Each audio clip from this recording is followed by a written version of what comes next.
Hi, I'm John Nebbia, Food and Packaging Industry Manager with igus Incorporated. Today, we're going to run through some polymer solutions for lead screw nut applications, and specifically how we've seen success replacing bronze lead screw nuts.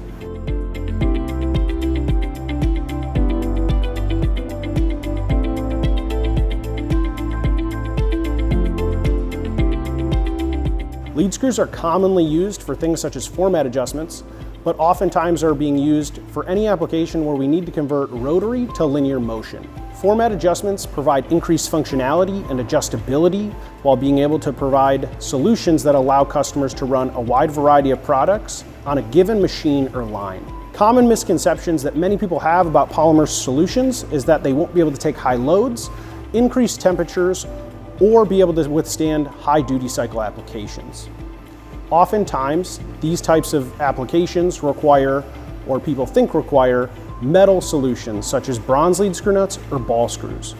These solutions require constant attention, maintenance, and lubrication, all costing customers time and money in the way of downtime and machines not being able to get product out the door.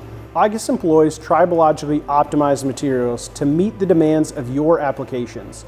We back this up with real-life testing data as well as our online calculation tools. Some common materials that we've seen success with in the packaging industry include our J material, which is a go-to across a wide variety of applications, our A180 material, which carries FDA compliance, and our W300 material, which is great for static loading applications. All of these materials are available in a wide variety of thread profiles and geometries, including Acme, trapezoidal, and our proprietary dryspin system.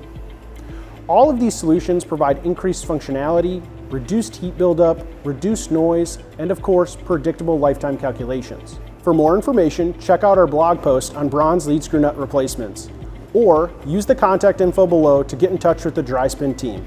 Thanks for watching.